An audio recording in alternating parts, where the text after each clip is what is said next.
I'm okay with that as long as he goes to scale in Louisiana. Anyway, just to say that. I think it was you, Dr. Wagner. There's been a couple comments here about permitting and how permitting can drive up cost, and I think it was you that spoke of how NRC is putting together this new process by which to permit. If it was you, Dr. Waxman, feel free to interject.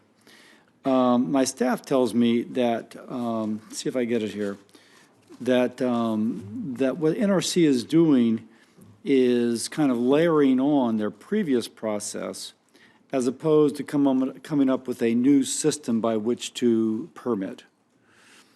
And the layering on seems to me, since I know it's been incredibly difficult to get nuclear projects, the traditional nuclear permitted, describing it as layering on something more seems as if that will be very difficult. That'll be counterproductive. Any thoughts on that? Yes, but I actually think it was probably Jeff Merrifield that was talking about the NRC's Part 53, which was intended to develop a new licensing framework for advanced reactors that was more general and performance-based, but many are concerned that it's not actually achieving that goal. But I'll let Jeff talk John, thank about you. that. Senator, thank you for sending the question our way. As a former NRC commissioner, I've been watching this very closely. And Congress directed the NRC to put together a risk-informed performance-based program for licensing advanced reactors. What the NRC staff has come up with, as John mentions, has layered additional complications on those designs that are not existent in the old licensing process that they used under Part 50 and 52. And so the commissioners really need to take action to send that proposal back to the staff and get it right, because right now it's not going to be helpful.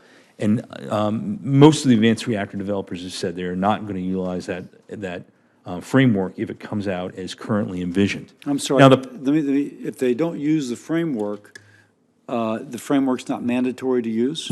It's not. The advanced reactor developers, most of them are going to be utilizing the existing two-step program under Part 50, which is what was used for, with the exception of the recent Vogtle units, was used to license all of our current reactors.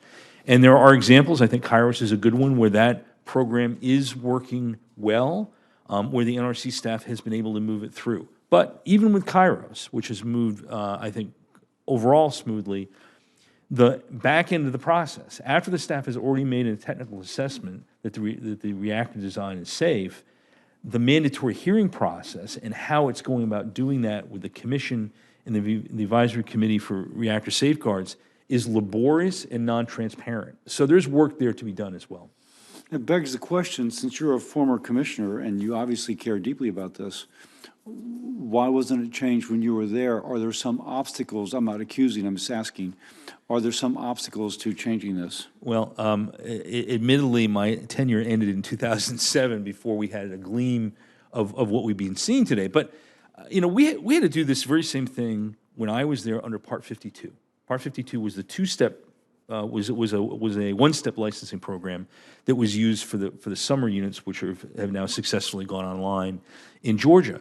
The commission at that time got the first direction from the NRC staff. The staff did the same thing. They went overboard on applying new requirements, and the commission said, go back to the drawing board and give us something that's going to work better. Now, in retrospect, there are some changes to that rule I would have made if I'd known what I know now, but that is the role of the commission. The commission is not a rubber stamp for the proposals of the staff. The commission is supposed to implement the laws and policies of this government to make sure that we have a program that's going to enable the need for these reactors. I mean, Congress has been putting a lot of money on the table to incentivize reactors. There are people who want to buy the reactors, and the NRC process is not aligned with its mission of protecting public health and safety, but doing so in a way that enables the reactors to be used for the beneficial purpose that they're intended. Mr. Chair, before I yield, I think I have an idea for a follow-up committee hearing. So I yield. And Senator, I'd be happy to come back and expound on that more if you'd like. Senator, if I may, please.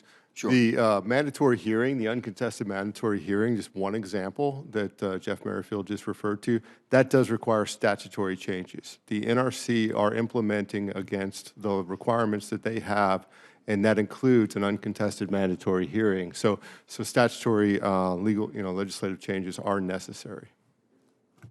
Let me just say Although something. I'm not to ahead. belabor it, there are things that the commission could do to make the existing required process more efficient, and they haven't.